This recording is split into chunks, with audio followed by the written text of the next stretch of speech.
Advocate Saroj Singh. दोस्तों, मैं आज सर्विस मैटर से रिलेटेड एक बहुत ही इम्पोर्टेंट और क्रूशियल आर्टिकल है, जो कि आर्टिकल आपको जानना चाहिए। हर एक सिविल सर्विस एम्प्लॉय को जानना चाहिए, सिविल सर्वेंट को जानना चाहिए। सिविल सर्वेंट मतलब यूनियन और स्टेट के जो एम्प्लॉय हैं उनको जानना चाहिए कि ये आर्टिकल क्यों इम्पोर्टेंट है। ये मैं बात कर रहा हूँ दोस्तों आर्टिकल 311 का। जैसे आर्टिकल 311 इंडियन कॉन्स्टिट्यूशन का, ये समझो कि एक सेंट्रल एम्प्लॉय सिविलियन पोस्ट के लिए एक बैकबोन मतलब एक पिलर, एक सेफ गार्ड का काम करता है, जो कि उसको illegal termination from the service, removal from the service, या डिमोशन, या कंपल्सरी रिटायरमेंट, या रिडक्शन ऑफ द पे, इसमें जहां इस तरह की इलीगलिटी होती है, इसमें आर्टिकल 311 का बहुत बड़ा इंपॉर्टेंट रोल होता है दोस्तों। क्योंकि आर्टिकल 311 क्या होती है कि ये पूरा सेफ गार्ड करता है इलीगल टर्मिनेशन का, ये सब जो मैंने बताया। अब आप समझो कि आप मुझे बहुत सारे पार्लियामेंट्री फोर्स ये बोलते हैं कि भैया ये तो आर्टिकल 311 तो पार्लियामेंट्री फोर्स पे अप्लाई होगा या नहीं होगा, इसका बेनिफिट हमको मिलेगा कि नहीं मिलेगा। तो मैं ये बताना चाहता हूँ कि जैसे आर्टिकल 311 है, लिखा हुआ है कि civilian post, civil employ that means union of state का जो सिविल एम्प्लॉय हैं उन पे लागू होता है। लेकिन मैं ये बता देना चाहता हूँ आर्टिकल 311 पार्लियामेंट्री फोर्स के जवान पे भी लागू होता है, और 311 का बेनिफिट उसको भी मिलता है।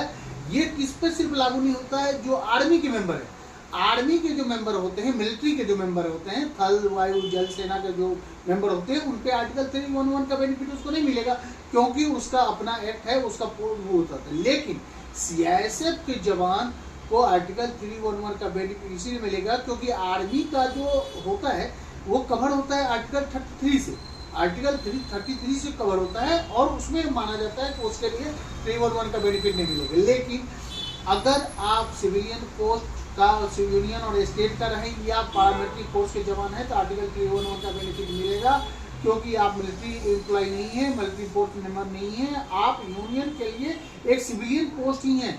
यूनियन गवर्नमेंट के लिए आप एक सिविलियन पोस्ट भी माना जाता है, क्योंकि आपको CAPF मतलब सेंट्रल आर्म पुलिस फोर्स के तरह में माना जाता है।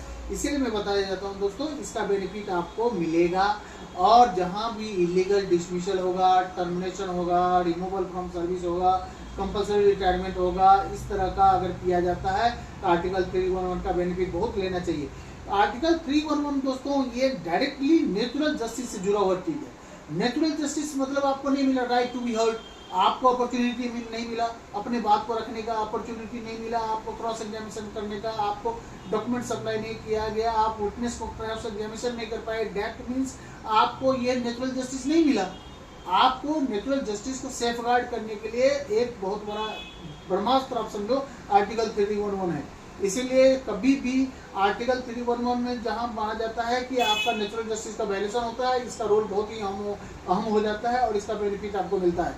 आर्टिकल 311 ये समझिए कि आपको पूरी तरह एक पैरामीटर, इस तरह का हर पैरामीटर है जो कि एक फेयर और अनबाइस, फेयर पूरा प्रोसीडिंग को फेयर बनाने के लिए जरूरी है, क्योंकि अनफेयर प्रोसीडिंग और बाइस प्रोसीडिंग जो होती है वो पूरी तरह नेचुरल जस्टिस का वायलेशन होता है। बहुत सारा जजमेंट है जिसको पूरी तरह डिफाइन किया गया है कि अनफेयर और बाइस डिपार्टमेंटल इंक्वायरी जहां होती है वहां पे आर्टिकल 311 का बहुत बड़ा रोल आपको मिलने वाला है, बेनिफिट मिलने वाला है। इसलिए दोस्तों मैं ये आपको बताना चाहता हूँ आर्टिकल 331 आओ आप एक बार देखेंगे, इससे रिलेटेड बहुत सारा जजमेंट है, उसको मैं धीरे धीरे मैं एक्सप्लेन करूँगा।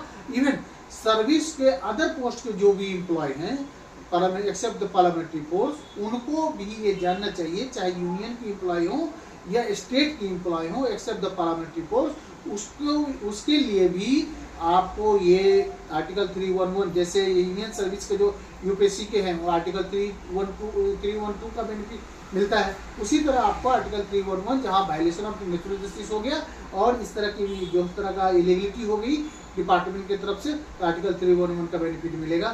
थैंक यू, जय हिंद, जय भारत।